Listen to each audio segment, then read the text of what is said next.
Sir, ಇವತ್ತಿನ ಕಾರ್ಯಕ್ರಮದ ಬಗ್ಗೆ ಉಚಿತ ಆರೋಗ್ಯ ಶಿಬಿರ ಕಾರ್ಯಕ್ರಮ ನಡೆಸಿದ್ರಿ, ಅದ್ರ ಬಗ್ಗೆ ಒಂದು ಸ್ವಲ್ಪ ಮಾಹಿತಿ. ಈ ಒಂದು ಕರ್ನಾಟಕ ಪೊಲೀಸ್ ಕಲ್ಯಾಣ ಅಭಿವೃದ್ಧಿ ಸಂಸ್ಥೆ ವತಿಯಿಂದ ಹಾಗೂ ಸಾಯಿ ಹಾಸ್ಪಿಟಲ್ ವಡಗಾವ್ ಇವರ ಸಹಯೋಗದೊಂದಿಗೆ ನಾವೇನು ಮಾಡ್ತೀವಿ ಅಂತಂದ್ರೆ ಇವತ್ತಿನ ದಿನ ಒಂದು ಉಚಿತ ಆರೋಗ್ಯ ಶಿಬಿರವನ್ನು ಹಮ್ಮಿಕೊಂಡಿದ್ವಿ.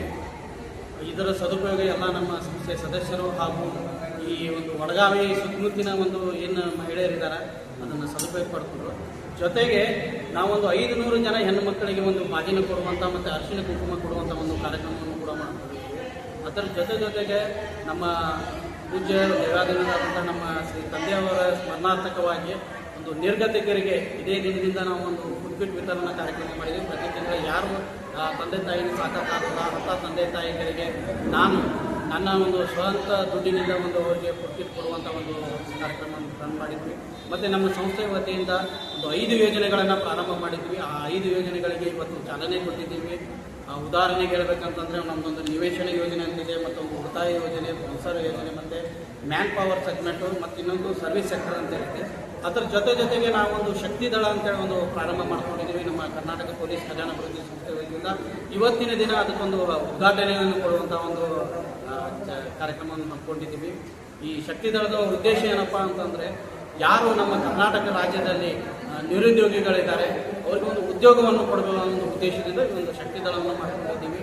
ಮತ್ತು ಆಲ್ರೆಡಿ ನಮ್ಮ ಬೆಳಗಾವಿ ಜಿಲ್ಲೆಯಿಂದ ನಾವು ಪ್ರಾರಂಭ ಮಾಡಿಕೊಂಡಿದ್ದೀವಿ. ಇನ್ನು ಇಡೀ ರಾಜ್ಯದ ತುಂಬ ಇದೆ ಈ ಶಕ್ತಿ ದಳ ಪ್ರಾರಂಭವಾಗುವುದು. ಇಷ್ಟು ಇವತ್ತಿನ ಒಂದು ಕಾರ್ಯಕ್ರಮದ ಉದ್ದೇಶ. Okay, thank you sir. ನಮ್ಮ ಸಂಸ್ಥೆಯ ವತಿಯಿಂದ ಒಂದು ನಿವೇಶನ ಯೋಜನೆ, ಉಳಿತಾಯ ಯೋಜನೆ ಅಂತೇಳಿ 2 ಯೋಜನೆಯನ್ನು ನಾವು ತೆಗೆದುಕೊಂಡು ಬಂದಿದ್ದೀವಿ. ಜೊತೆಗೆ ನಿರುದ್ಯೋಗಿ ನಿವಾರಣೆ ಆಗಬೇಕಂತೆ ಸ್ಪಾನ್ಸರ್ ಯೋಜನೆ, ಮ್ಯಾನ್ ಪವರ್ ಯೋಜನೆ ಮತ್ತು ಒಂದು ಸರ್ವಿಸ್ ಸೆಕ್ಟರ್ ಅಂತೇಳಿ ಈ ಒಂದು 5 ಯೋಜನೆಗಳನ್ನು ತಗೊಂಡು ಬಂದು ನಾವು ಒಂದು ನಿರುದ್ಯೋಗ ನಿವಾರಣೆ ಆಗಬೇಕು ಮತ್ತೆ ಜನಸಾಮಾನ್ಯರಿಗೆ ಅನುಕೂಲ ಆಗದಂತೆ ನಮ್ಮ ಸಂಘದ ಸಂಸ್ಥೆಯ ಸದಸ್ಯರಿಗೆ ಅನುಕೂಲ ಆಗುವಂತ ಒಂದು ಉದ್ದೇಶ ಇಟ್ಕೊಂಡು ನಾವು ಯೋಜನೆಗಳನ್ನು ಪ್ರಾರಂಭ ಮಾಡಿದ್ದೀವಿ. ಮೊದಲನೇದಾಗಿ ಈ ಒಂದು ಶಕ್ತಿ ದಳ ನೋಡ್ತಾ ಇರ್ಬೋದು, ಪೊಲೀಸ್ ತರ ನಿಂತ್ಕೊಂಡಿದ್ದಾರೆ, ನೋಡ್ತಾ ಇರ್ಬೋದು. ಇದು ನಮ್ಮ ಸಂಸ್ಥೆ ವತಿಯಿಂದ ಒಂದು ಶಕ್ತಿ ದಳ ಅಂತ ಪ್ರಾರಂಭ ಮಾಡ್ತೀವಿ. ಓಕೆ, ಪೂಜಾರಿ ಸರ್ ಆಗಮಿಸ್ತಾ ಇದ್ದಾರೆ. ಎಲ್ಲರೂ ಒಂದ್ಸಾರಿ ಅವರಿಗೆ ಚಪ್ಪಾಳೆ. ನನ್ನ ಮಗು ಕಲಿಬೇಕು, ಸಮಾಜದಲ್ಲಿ ಒಳ್ಳೆಯ ಒಂದು ಸ್ಥಾನವನ್ನು ಪಡೆಯಬೇಕು ಅಂತಕ್ಕಂಥ ಆಸೆ ಸ್ವಾಭಾವಿಕವಾಗಿ ಎಲ್ಲ ತಂದೆ ತಾಯಿಗಳಿಗೆ ಇರುತ್ತೆ. ಹಾಗಾದ್ರೆ ಕಲಿಬೇಕಾದ್ರೆ ಆತನಿಗೆ ಶಿಕ್ಷಣವನ್ನು ಕೊಡಬೇಕು.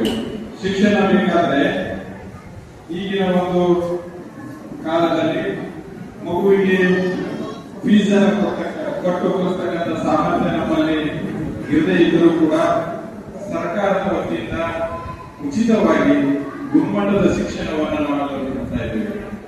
ನಮ್ಮ ಇಲಾಖೆಯಿಂದ ಸುಮಾರು 20 ಮೊರಾರ್ಜಿ ಶಾಲೆಗಳು ಇವೆ.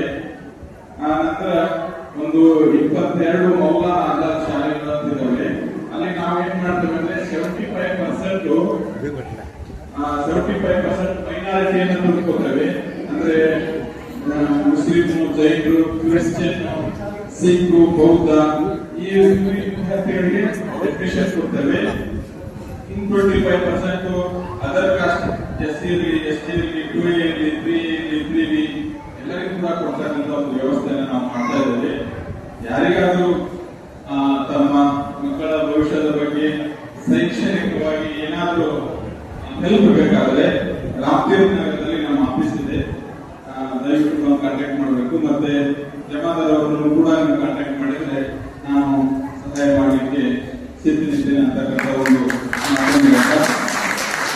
ಒಬ್ಬ ಶಿಕ್ಷಕ ವಿದ್ಯಾರ್ಥಿಯನ್ನ ಕೇಳ್ತಾನೆ ಏನಂತ ಹೇಳಿ, ಒಂದು 5 ನಿಮಿಷ ನಿಂತಿದ್ದಲ್ಲ, ಓಕೆ, ಕೇಳ್ತಾನೆ ಏನಂತ ಹೇಳಿ, ನಿಮ್ಮ ಅಜ್ಜನ ಹೆಸರು ಏನು ಅಂತ ಹೇಳಿ. ಅವಾಗ ಆ ವಿದ್ಯಾರ್ಥಿ ಕೈ ಅಂತ ಹೇಳ್ತಾಳೆ, ಸರ್ ನಮ್ಮ ಅಜ್ಜನ ಹೆಸರು ಈ ತರ. ಆಯ್ತು, ಅವರ ಅಪ್ಪನ ಹೆಸರು ಏನು ಅಂತ ಕೇಳ್ತಾರೆ. ಅದನ್ನು ಕಷ್ಟಪಟ್ಟು ಕೇಳ್ತಾಳೆ. ನೆಕ್ಸ್ಟ್ ಅವರ ಅಪ್ಪನ ಹೆಸರು ಏನು ಅಂತ ಕೇಳಿದಾಗ ಅವ್ರಿಗೆ ಹೇಳಿಕ್ಕೆ ಆಗಿಲ್ಲ. ಅದನ್ನ ಮತ್ತೆ ಶಿಕ್ಷಕ ಕೇಳ್ತಾನೆ, ಹಾಗಾದ್ರೆ ಅಂಬೇಡ್ಕರ್ ಅವರ ತಂದೆಯ ಹೆಸರೇನು, ಬುದ್ಧನ ತಂದೆಯ ಹೆಸರೇನು, ಬಸವೇಶ್ವರರ ತಂದೆಯ ಹೆಸರೇನು ಅಂತೆಲ್ಲ ಹೇಳಿದಾಗ ಆ ಮಗು ಎಲ್ಲ ಉತ್ತರ ಸಾಧ್ಯ ಮಾಡಿಬಿಡ್ತಾರೆ. ಅವಾಗ ಶಿಕ್ಷಕ ಕೇಳ್ತಾನೆ, ನೋಡು ನಿಮ್ಮ ಸಂಬಂಧಿಕರ ಹೆಸರೇನು ಗೊತ್ತಿಲ್ಲ, ಆದ್ರೆ ಬುದ್ಧ ಬಸವ ಅಂಬೇಡ್ಕರ್ ಯಾರು ಸಂಬಂಧಿಕರಲ್ಲ, ಇವ್ರದಾಗಿ ನೆನ್ಪಿಟ್ಟಿ ಅಂತ ಹೇಳಿದಾಗ ಆ ಹುಡುಗಿಗೆ ಕೇಳಲಿಕ್ಕಾಗಿಲ್ಲ. ಆದ್ರೆ ಶಿಕ್ಷಕ ಹೇಳ್ತಾನೆ, ಯಾರು ತನಗೋಸ್ಕರ ಬದುಕ್ತಾರೆ ಅವರು ಬೆಳಕಿಗೆ ಬರಂಗಿಲ್ಲ, ಯಾರು ಸಮಾಜದಗೋಸ್ಕರ ಬೆಳಗ್ತಾರೆ ಅವರು ಬೆಳಕಿಗೆ ಬರ್ತಾರೆ. ಹಾಗೆ ಜಮಾದಾರರ ಸ್ವಭಾವ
ಪ್ರತಿಯೊಂದು ಪೇಷಂಟ್ ಬಿ ಪಿ ಇರ್ಬೋದು, ಶುಗರ್ ಇರ್ಬೋದು, ಹಾರ್ಟ್ ಇರ್ಬೋದು, ಇಸಿಜಿ ಇರ್ಬೋದು, ಏನೇನು ಸಹ ಎಲ್ಲರೂ ನಾವು ಫ್ರೀಯಾಗಿ ಪಾಸ್ ಮಾಡ್ತೀವಿ. ಯಾವುದೋ ಚಾರ್ಜ್ ಆಗಿಲ್ಲ, ಎಲ್ಲರೂ ಬೇಕಾದ್ರೆ ಕೇಳಿದ್ರೆ ತಿಂಗಳಿಗೆ 2-3 ಫಂಕ್ಷನ್ ಮಾಡಿದ್ರೆ ನಾವು ಹೊರಟಿಗೆ ಬಂದಿಸಿ ಎಲ್ಲ ಫ್ರೀ ಮಾಡ್ಬಿಟ್ಟು ಆಶ್ವಾಸ ಮಾಡ್ತೀವಿ. ಆ ರೀತಿ ಅವೆಲ್ಲ ಅರೇಂಜ್ ಮಾಡ್ಕೊಂಡು ಎಲ್ಲರಿಗೂ ಫ್ರೀಯಾಗಿ ಮಾಡಿ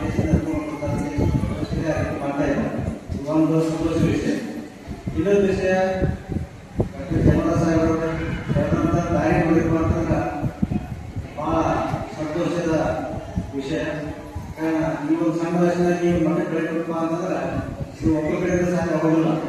ನಾವೆಲ್ಲ ಇದ್ದೀವಿ ಅಂತ ಎಲ್ಲರೂ ಮತ್ತು ಆಶೀರ್ವಾದ, ಹಿರಿಯರ ಆಶೀರ್ವಾದ, ದೇವರ ಆಶೀರ್ವಾದ ಅವರು ಎತ್ತಿ ಬೆಳೆಯಕ್ಕೆ ಸಾಧ್ಯ ಆಗ.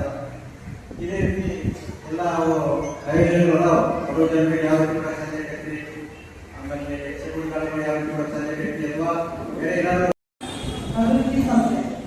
This is a part of police. So, ನಾವೇನ್ ಮಾಡ್ತೀವಿ ಅದನ್ನು ಹೇಳಿದ್ರೆ ನಮಗೆ ಸರ್ಕಾರ ಸಂಬಳ ಕೊಟ್ಟರೆ ನಿಮ್ಮ ಸೇವೆ ಮಾಡೋದ್ರಿಂದ ಅಲ್ಲಿ ನಿಮ್ಮ ಸರ್ವಿಸ್ ಮಾಡೋದ್ರ ಮೂಲಕ ಅದನ್ನು ಕಲೆಕ್ಟ್ ಮಾಡ್ಕೊಂಡು ಅದು ಕೂಡ ಕಲ್ಯಾಣ ಸಂಸ್ಥೆ ಆಗ್ತದೆ. ಅದು ಅಂದರೆ ಇದು ಕೂಡ ನೀವು ಓದ್ತಿದ್ದಾರೆ. ಸೊ ಹಂಗಾಗಿ ಈಗ ನಾನು ಈಗ ಬಂದವರು ಇನ್ವೈಟ್ ಮಾಡಿದ್ರೆ ಆ ಉದ್ದೇಶ ಪ್ಲಸ್ ನಮ್ಮ ಪೊಲೀಸ್ ಇಲಾಖೆಯ ಬೇರೆ ನೀವು ಒಂದು ಯೋಜನೆಗಳು ಕಾರ್ಯಕ್ರಮಗಳಲ್ಲ ಅದ್ರ ಬಗ್ಗೆ ಹೇಳಕ್ ಬಂದಿದ್ದೀನಿ.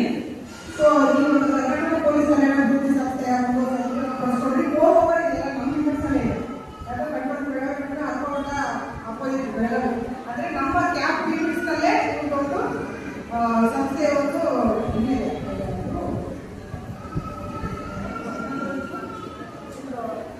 ಬ್ರಾಂಚ್ ಅಲ್ಲೇ ಹೆಡ್ ಆಫೀಸ್ ಅಲ್ಲೇ ಇದೆ. ಸೊ ಹಂಗಾಗಿ ನಾನು ಈಗ ಅವರು ಸಂಸ್ಥೆ ಕಾರ್ಯವೈಖರಿ ಆಗಿತ್ತು, ಅಲ್ಲಿ ಏನು ಕಾರ್ಯವ್ಯವಸ್ಥೆ ಇತ್ತು ಅಲ್ಲೆಲ್ಲ ಅವ್ರು ಹೇಳಿದಾರ.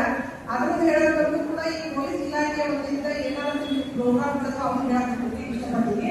ಅದಕ್ಕಂತೂ ಹೆಚ್ಚಾಗಿ ಇವಾಗ ಅಕ್ಕ ಪಡೆಯುವಂತ ಯೋಜನೆ ಜಾರಿ ಮಾಡುತ್ತೆ. ಗೊತ್ತಾಯ್ತಾ? ಎಷ್ಟು ಜನ ಗೊತ್ತಾಯ್ತು ಮಹಿಳೆ ಅಕ್ಕ ಪಡೆ ಅಂತ ಹೇಳಿ? ಅಕ್ಕ ಪಡೆ ಅನ್ನೋ ಕಾರ್ಯಕ್ರಮ ಕರ್ನಾಟಕದಲ್ಲಿ ಲಾಂಚ್ ಆಗಿದೆ. ಅದರಲ್ಲೂ ಕೂಡ ಬೆಳಗಾವಿ ತುಂಬಾ ಆಕ್ಟಿವ್ ಇದೆ, ತುಂಬಾ ಆಕ್ಟಿವ್ ಇದೆ. ಎಷ್ಟೋ ಕೆಲಸಗಳು ಮಾಡ್ತಾ ಇದೆ. ಅದರಿಂದ ನಮಗೆ ಆ ಟೀಮಲ್ಲಿ ಇರ್ತಕ್ಕಂಥ ಅಧಿಕಾರಿ ಸಿಬ್ಬಂದಿಗಳಿಗೆ ಏನಾಗಿದೆ ರಿವಾರ್ಡ್ ಸಿಗ್ತಾ ಇದೆ. ಬಿಕಾಸ್ ಒಂದು ಒಳ್ಳೆಯ ಪಬ್ಲಿಕ್ ಸರ್ವಿಸ್ ಅನ್ನು ಕೊಡ್ತಾ ಇದೆ ಅಕ್ಕ ಪಡೆ. ಎಷ್ಟು ಜನ ಮಹಿಳೆಯರು ಗೊತ್ತಿದೆ, ಎಷ್ಟು ಜನ ಪುರುಷರಿಗೆ ಗೊತ್ತಿದೆ, that is the main important thing. ಗೊತ್ತಿದೆ ಅನ್ಕೋತೀನಿ, ಗೊತ್ತಿದೆನಾ? ಗೊತ್ತಿಲ್ಲ ಅನ್ಬಾರ್ದು. ಆಕ್ಚುಲಿ ಇಲ್ಲಿ ನಾವು ಅಕ್ಕ ಪಡೆ ಹೋಗಿದ್ದ ಮೇಡಮ್ ಬರ್ತಾರ ಅಂತಂದ್ರೆ ಅಲ್ಲಿ ನಾನು ಮಹಿಳಾ ಪೊಲೀಸ್ ಸ್ಟೇಷನ್ ಅಲ್ಲ, ನಾನು ಕಾರ್ಡ್ ಆಡೋ ಸ್ಟೇಷನ್. ಬಟ್ ನನಗೇನು ಅಕ್ಕ ಪಡೆಯಲ್ಲಿ ಇಬ್ರು ಮಹಿಳಾ ಆಫೀಸರ್ ಪ್ಲಸ್ ಇಬ್ರು ಡಬ್ಲ್ಯೂ ಸ್ಟಾಫ್ ಮತ್ತೆ ಇಬ್ರು ಹೋಮ್ ಗಾರ್ಡ್ ಒಂದೊಂದು ಶಿಫ್ಟಿಂಗ್ ಅಂತ ಕೊಟ್ಟಿದ್ದಾರೆ. ಸೊ ಅದ್ರ ಬಗ್ಗೆ ನಾನು ಹೇಳ್ಬೇಕಂತಂದ್ರೆ ಈಗ ಎಷ್ಟೋ ಸಮಸ್ಯೆಗಳನ್ನ ಕೇಳಿ ಸ್ವಲ್ಪ ಬರೀ ಪುರುಷ ಅಷ್ಟೇ ಕೇಳೋದಲ್ಲ, ಮಹಿಳೆಯರು ಕೂಡ ಎಷ್ಟೋ ಸಮಸ್ಯೆಗಳನ್ನ ಗಂಡ ಹೆಂಡತಿ ಜಗಳ ಆಯ್ತು ಅಂತ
ದೃಷ್ಟಿಗೆ